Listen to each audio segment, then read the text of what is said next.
حضرت صلی اللہ علیہ وآلہ وسلم ایک بار مسجد میں بیٹھے ہوئے تھے۔ اتنے میں ایک شخص اونٹ پر سوار ہو کر آیا اور اونٹ کو مسجد میں بٹھا کر باندھ دیا۔ پھر پوچھنے لگا، بھائیو تم لوگوں میں محمد کون سے ہیں؟ حضرت صلی اللہ علیہ وسلم اس وقت لوگوں میں تکیہ لگائے بیٹھے ہوئے تھے۔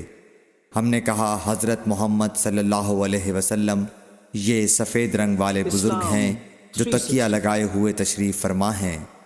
تب وہ آپ سے مخاطب ہوا کہ اے عبد المطلب کے فرزند، آپ صلی اللہ علیہ وسلم نے فرمایا، کہو میں آپ کی بات سن رہا ہوں۔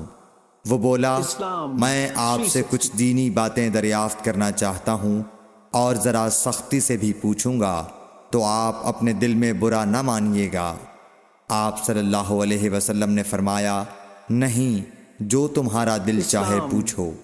تب اس نے کہا کہ میں آپ کے رب اور اگلے لوگوں کے رب تبارک و تعالیٰ کی قسم دے کر پوچھتا ہوں، کیا آپ کو اللہ نے دنیا کے سب لوگوں کی طرف رسول بنا کر بھیجا ہے؟ آپ صلی اللہ علیہ وسلم نے فرمایا، ہاں یا میرے اللہ۔ پھر اس نے کہا، میں آپ کو اللہ کی قسم دیتا ہوں، کیا اللہ نے آپ کو رات دن میں 5 نمازیں پڑھنے کا حکم فرمایا ہے؟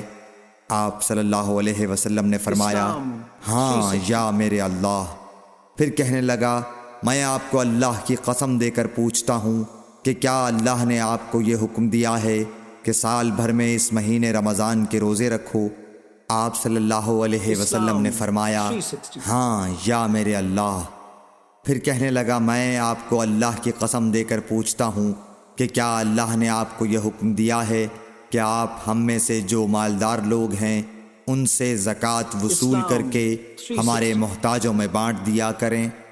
حضرت صلی اللہ علیہ وسلم نے فرمایا، ہاں یا میرے اللہ۔ تب وہ شخص کہنے لگا، جو حکم آپ اللہ کے پاس سے لائے ہیں میں ان پر ایمان لایا، اور میں اپنی قوم کے لوگوں کا جو یہاں نہیں آئے ہیں بھیجا ہوا تحقیق حال کے لیے آیا ہوں۔ صحیح بخاری حدیث نمبر 63۔